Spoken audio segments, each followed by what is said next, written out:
Finta. Elles ont défriché des chemins, ouvert des voies, porté une voix en Aveyron et parfois bien au-delà. Toutes ont en commun ce territoire. Les femmes ont souvent redoublé d'efforts pour exister par elles-mêmes, s'affranchir, s'émanciper, construire une solidarité, prendre leur place. À partir de la ruralité qui les a naturellement façonnées, le témoignage de ces pionnières contribue à penser le rapport à l'accomplissement des femmes à la campagne. Et si Annick Cogent compare le parcours des femmes à des courses d'obstacles, la ruralité en serait-elle un de plus ? C'est la question, en creux, à laquelle répondent les pionnières que j'ai invitées au micro de Finta.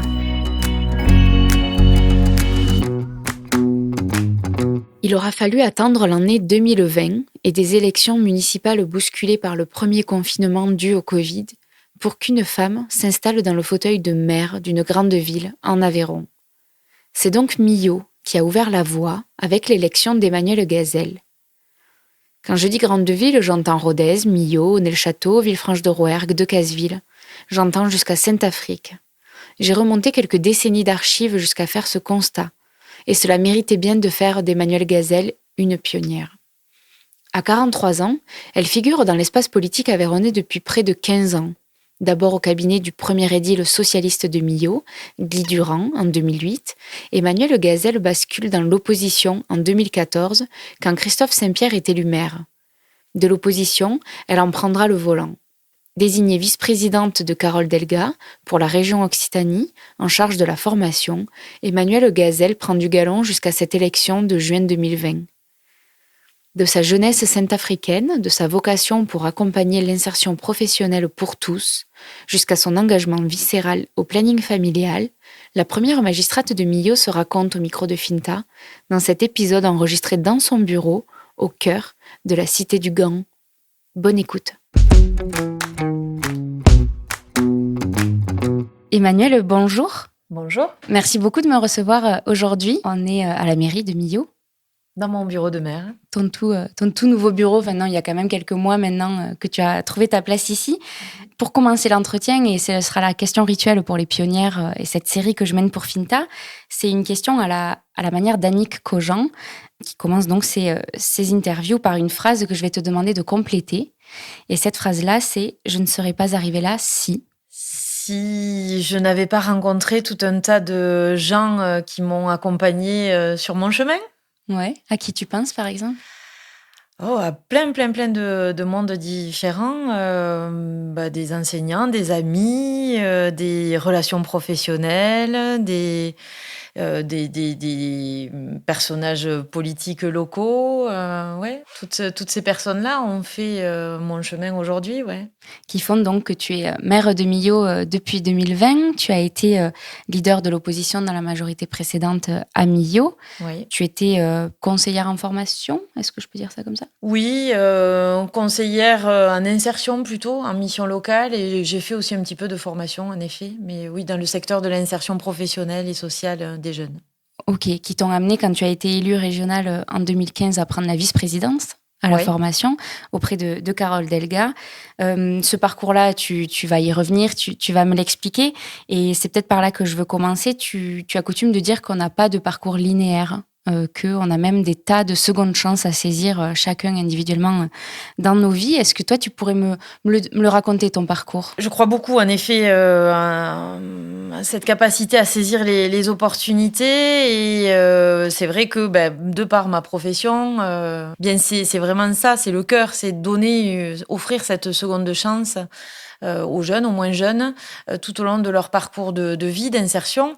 Alors, moi, mon parcours, je pense qu'il est assez atypique dans le monde politique. J'ai pas fait de grandes études. J'ai fait mon bac, je suis partie en fac et puis j'ai rapidement arrêté pour rentrer dans la vie professionnelle. Bon, alors, j'ai fait tout un tas de petits boulots, de femme de chambre au supermarché, employé libre de service, enfin plein de choses, mais qui sont très formateurs, qui t'apprennent aussi à faire des choix, à savoir ce que tu veux et ce que tu veux pas dans la vie. Et ensuite, j'ai fait une première belle rencontre, c'était sur un poste au sein de la mission locale de Millau, où j'ai rencontré des gens qui m'ont beaucoup apporté. permis cette ouverture, hein, justement, cette ouverture au monde, l'ouverture du champ des possibles, dont je parle souvent. Puis ensuite, je suis partie en formation pour devenir formateur d'adultes. Et ensuite, j'ai voulu aussi découvrir d'autres endroits et quitter un peu le Sud-Aveyron. Et donc, j'ai travaillé quelques années dans les Bouches-du-Rhône, où là, les publics en insertion rencontrent d'autres difficultés que celles qu'on peut connaître ici. J'ai eu mon premier enfant et décidé de revenir à la qualité de vie du Sud-Aveyron. Et donc, je suis revenue durablement à Millau. Et là, j'ai travaillé un petit peu chez Manpower, sur différents postes, et donc toujours quand même autour de l'emploi et du recrutement. Et ensuite, j'ai rejoint le cabinet du maire, de Guy Durand, de l'époque, en 2011. Et là, j'ai évidemment aussi beaucoup appris du monde politique que je connaissais très très peu. Mon engagement politique, il s'est fait par étapes, mais mon électrochoc, ça a été le 21 avril 2002, le second tour de l'élection présidentielle, où j'avais pas voté utile alors que j'adorais ce qu'avait fait le gouvernement Jospin avant, et j'ai voté Noël ma mère parce que j'avais envie de donner une coloration un peu plus écolo à ce qui me semblait être assuré pour la suite. En fait, ça l'était pas. Et là, je me suis dit, tu dois agir toi aussi quelque part. Donc, j'ai attendu de me stabiliser pour vraiment me mettre à militer. Et ensuite, les départementales d'abord. Et donc, on n'a pas remporté la départementale. Et puis après, l'élection régionale, la rencontre avec Carole Delga. Et puis, alors, pas immédiatement la vice-présidence. Sur la première année, j'ai été simple conseillère régionale, et ensuite la vice-présidence à partir de fin 2017. Où là, en effet, j'ai encore beaucoup appris, beaucoup rencontré de personnalités et de personnes qui m'ont encore beaucoup apporté. Et puis le mandat municipal qui a démarré, la campagne d'abord. Puis voilà, là où on en est aujourd'hui. C'est quand même un parcours qui est relativement condensé en politique. Alors, je sais pas, tu me le diras, mais quand tu rentres au cabinet de Guy Durand, donc tu as 31 ans? Non, même plus que ça. C'était en 2011, donc j'ai 33 ans. Ça veut dire que tu en as 43 aujourd'hui? C'est ça. Donc 33 ans, en 10 ans finalement, ton parcours politique concrètement, à partir du moment où tu es en responsabilité, est ramassé sur ces 10 années-là. Oui. Et qui font aujourd'hui que tu es maire de la deuxième plus grande ville du département. Est-ce que tu l'as pensé si vite, toi, ce parcours? Pas du tout. J'avais pas du tout un plan de carrière. Et franchement, quand Carole Delga m'a proposé d'être vice-présidente, je m'y attendais absolument pas. Puis c'est pareil, chef de file de l'opposition, c'est aussi du fait de la démission de Guy Durand. Je me suis retrouvée un peu, j'ai dû apprendre en faisant. Je me suis retrouvée un peu dans cette fonction, et du coup, j'ai pris petit à petit les responsabilités, la mesure des enjeux. C'est quoi qui fait que tu t'engages alors concrètement? Parce que tu parles du 21 avril, vraiment de destin national, là pour le coup. Ouais. Et qu'est-ce qui fait que localement, tu as envie, toi, d'apporter ta pierre à l'édifice? Parce que je suis persuadée que je crois beaucoup à l'effet colibri, dont on parle sur l'écologie, mais l'effet colibri, il marche partout, quel que soit le sujet. Et donc, je pense qu'on a tous notre part à faire, et il faut essayer d'être le plus utile possible là où on peut. Et donc, là où moi, je pouvais être utile, et où j'espère pouvoir l'être plus que jamais aujourd'hui avec ces fonctions de maire, présidente interco et puis encore conseillère régionale, c'est sur le plan local, tout en ayant en tête ces valeurs qui sont des valeurs d'envergure plus nationale, voire internationale, et c'est ce qui fonde le cœur de mon engagement à la base. Mais néanmoins, ces valeurs-là, on peut leur donner corps, essayer de les mettre en œuvre et de changer des petites choses du quotidien. Et donc, j'essaye toujours d'être dans cette dualité, à la fois d'être dans les petites choses du quotidien, mais qui sont parfois très importantes pour la vie des habitantes et des habitants. Et puis aussi de jamais perdre le sens des actions, de toujours les raccrocher à des valeurs, à une colonne vertébrale plus politique. Justement, en tant que femme politique, est-ce que tu estimes avoir fait face à des difficultés particulières parce que femme ? Alors, je crois pas. Ou alors, vraiment, c'est assez anecdotique. Oui, ça m'est arrivé, par exemple, de prendre un coup de pied dans le mollet sur une estrade pour quelqu'un qui voulait passer devant moi. Bon, voilà, ça c'est... Je sais pas si j'avais été un homme, peut-être ça me serait arrivé aussi, j'en sais rien. Mais je pense au contraire que j'ai plutôt bénéficié de ce côté féminin. Alors moi, je suis très heureuse d'être une femme, hein. Enfin, je suis ravie de mon identité de femme. Et du coup, je l'ai toujours aussi jamais caché. J'ai jamais essayé de ressembler à un homme ou de me fondre dans un modèle. C'est vrai qu'en politique, on est plutôt sur des modèles masculins. Mais néanmoins, je crois que là, les femmes de ma génération, aujourd'hui, elles sont attendues aussi en politique, pas parce qu'elles sont mieux que les hommes, mais parce qu'on a besoin de mixité.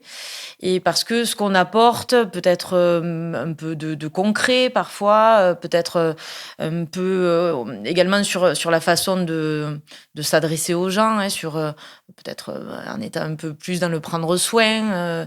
Je crois que cet équilibre, il est attendu aussi par les habitants et peut-être même par le monde politique.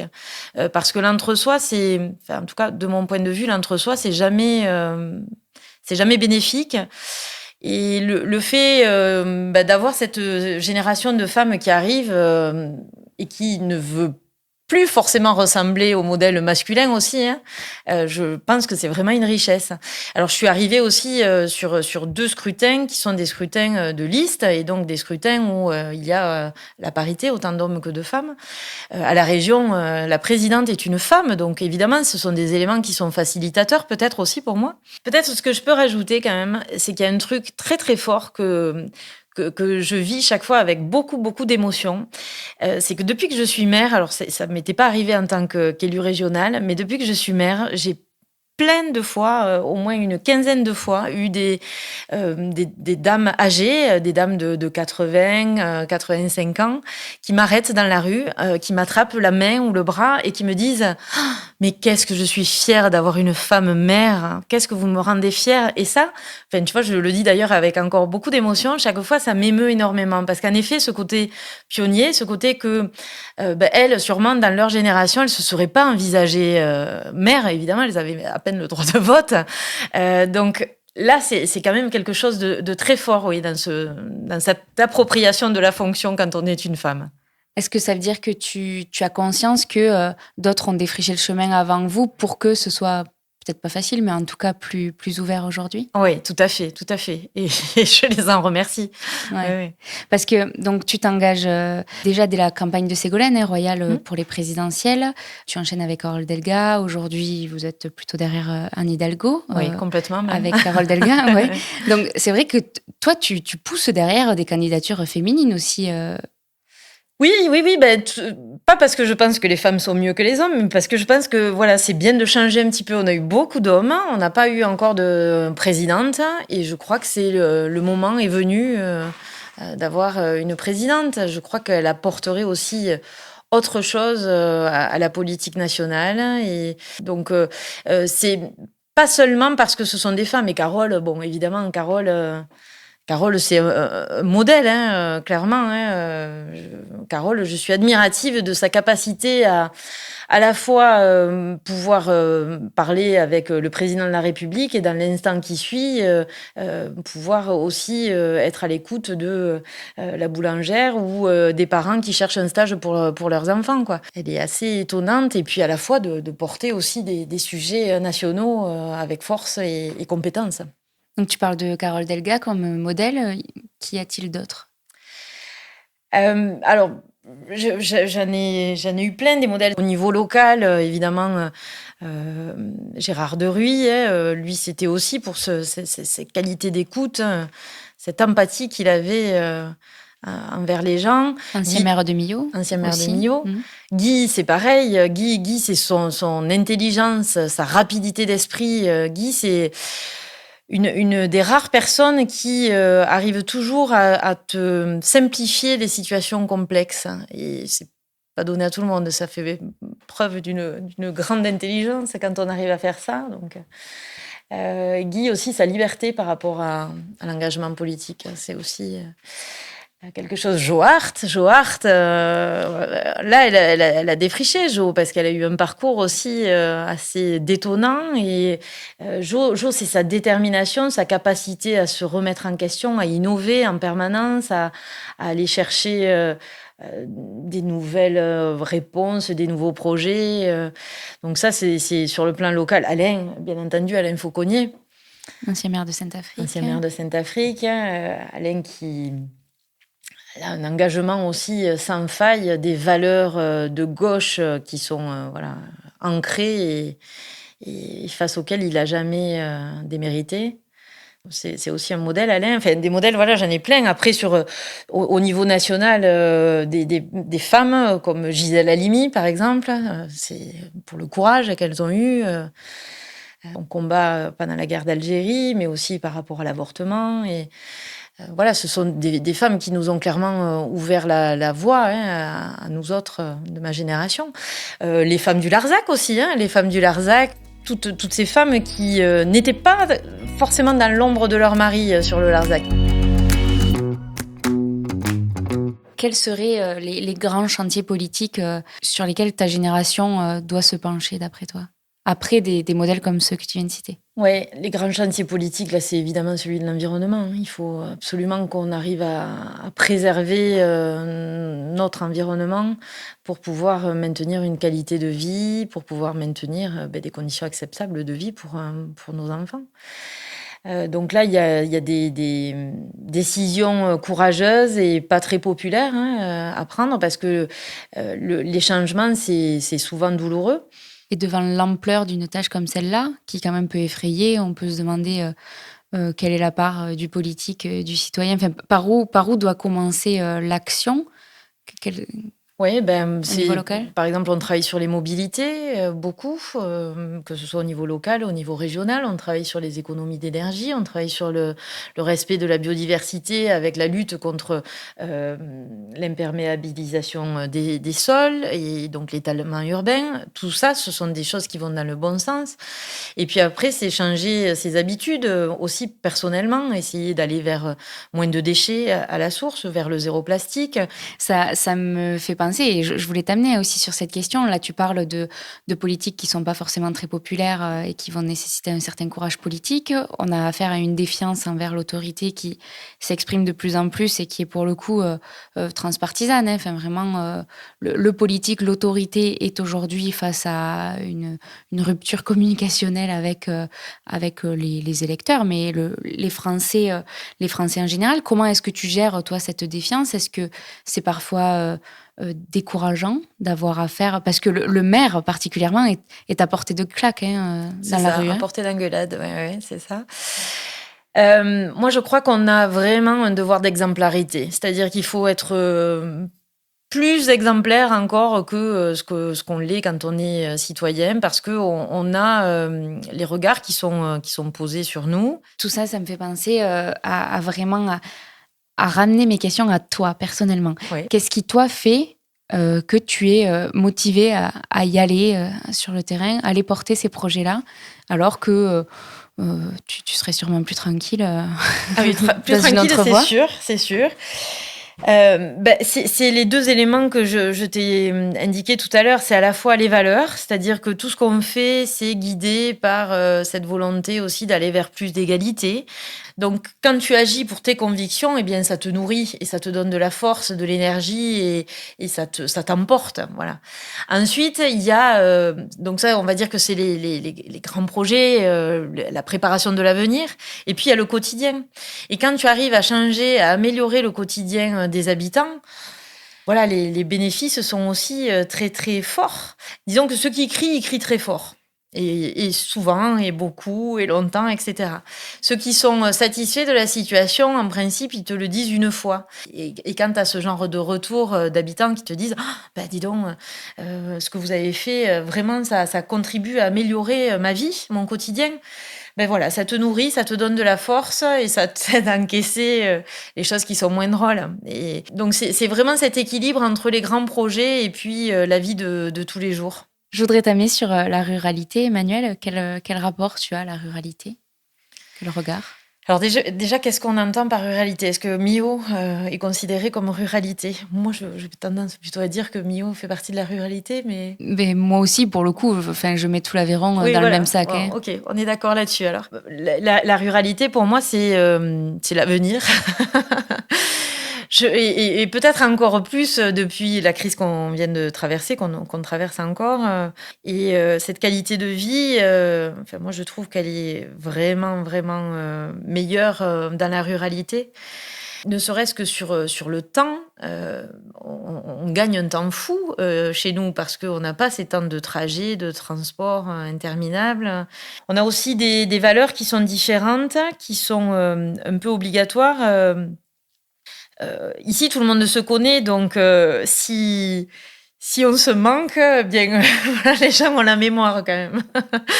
Donc, on a aussi cette obligation à être peut-être plus, à respecter nos engagements, à être plus droit.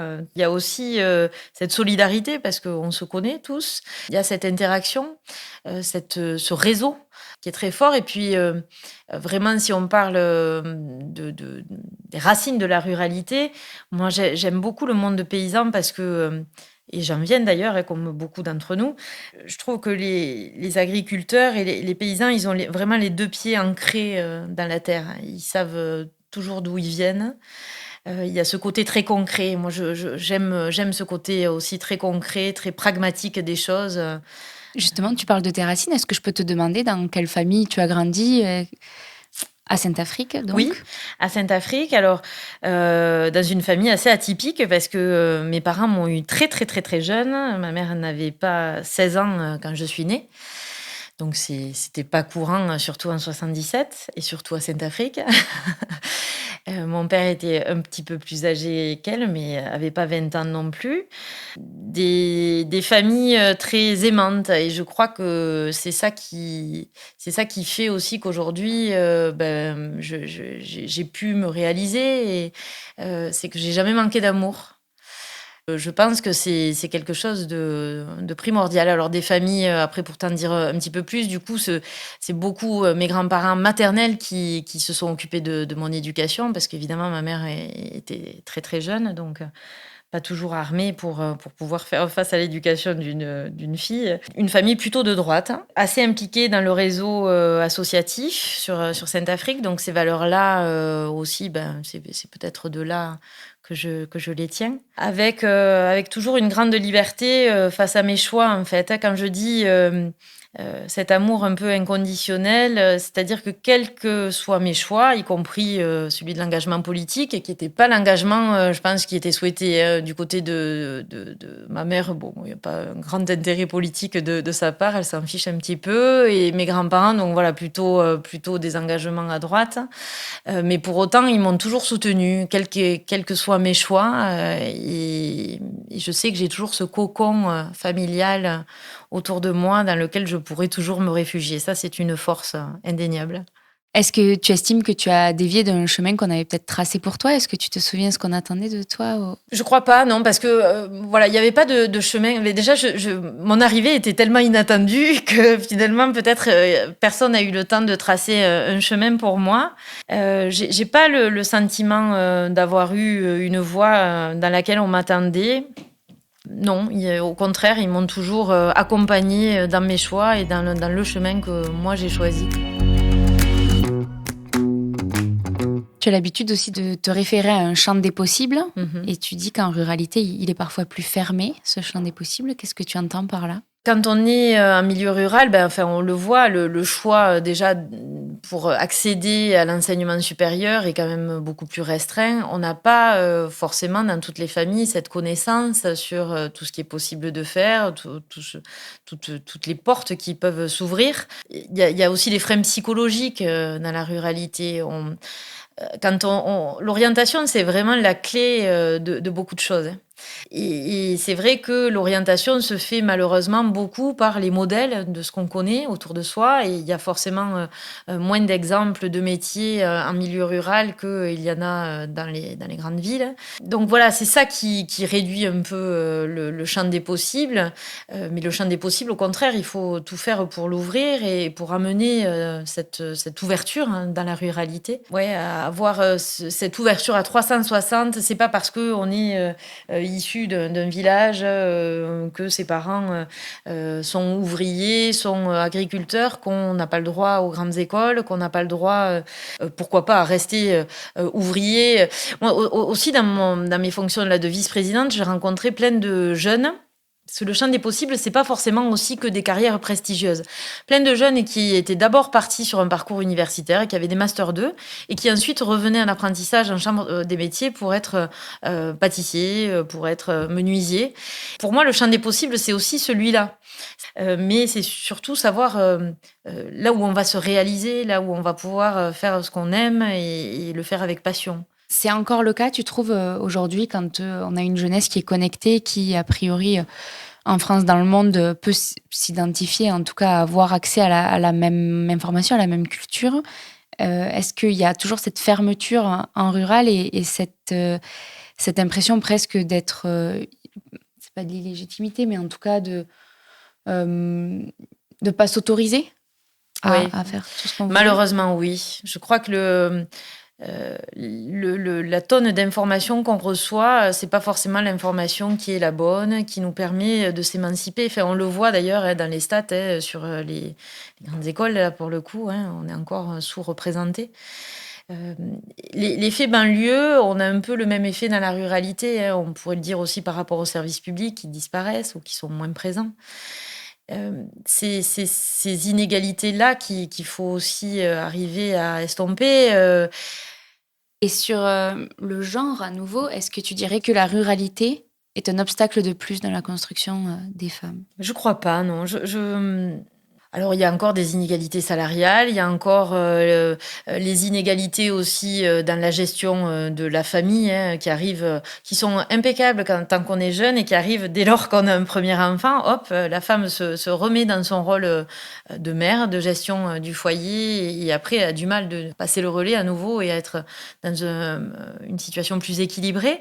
Donc là, il y a encore des choses à faire, mais je crois pas que ce soit plus le cas dans la ruralité qu'en ville. C'est intéressant ce que tu dis par rapport au foyer. C'est Léa Salamé, dans ses entretiens avec les femmes puissantes, qui revient souvent en disant qu'on ramène toujours les femmes à est-ce qu'elles sont des bonnes mères et des bonnes épouses, en plus d'être des bonnes engagées dans l'engagement qu'elles ont choisi. Est-ce que toi, on t'y ramène à ça aussi? Oui.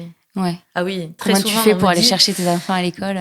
On me C'est dit, ça. mais quel âge ils ont tes enfants? Parce que, alors bon, ils sont un peu grands. Mes enfants aujourd'hui, ils sont ados, quoi.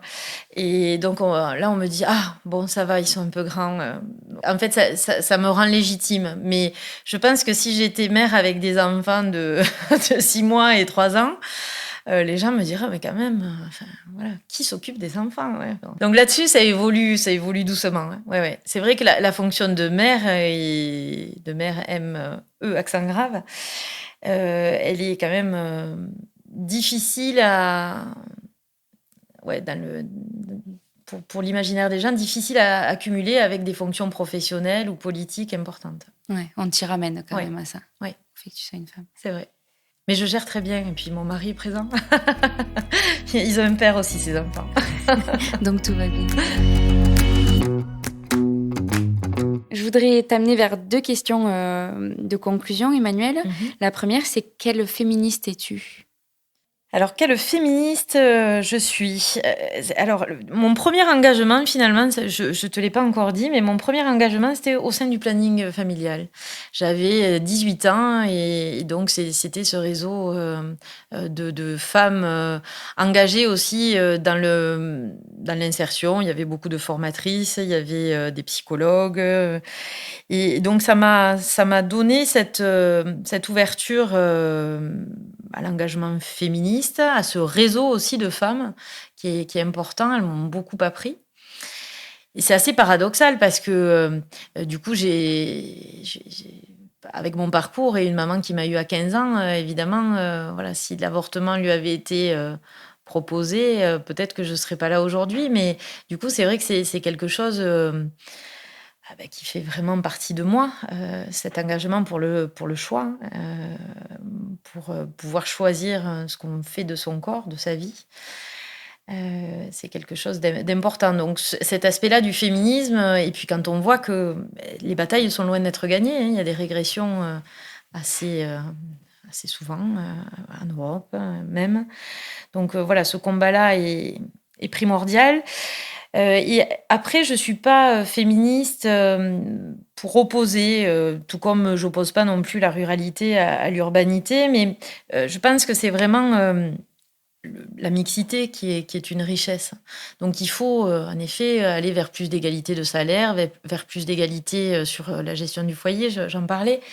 Mais pour autant, il ne faut pas que tous les pouvoirs soient portés par les femmes. Enfin, je ne suis pas pour prendre le pouvoir. Je crois que le pouvoir, il faut qu'on le partage intelligemment et que c'est la différence, la complémentarité qui fait la force d'une société. Est-ce que en fait, moi, la question qui me taraude, hein, c'est est-ce que tu te revendiques comme féministe? Est-ce qu'il y a besoin de se revendiquer comme telle ou est-ce que dans le quotidien, finalement, ton action l'est sans avoir à le revendiquer? Oui, je le suis sans l'être, en fait. J'ai, me semble-t-il, plus besoin de le revendiquer. En revanche, je me bats pour les droits des femmes, oui. Voilà. Alors, si c'est être féministe, parce que ça dépend aussi qu'est-ce qu'on met derrière le mot féministe, mais en tout cas, je suis féministe, mais pour l'égalité, mais comme je me battrai aussi pour le droit de certains garçons ou hommes qui ne sont pas libres dans leur choix. Dernière question, alors, Ouais. Emmanuelle, la rituelle de Finta, pour le coup, c'est en quoi est-ce que tu crois?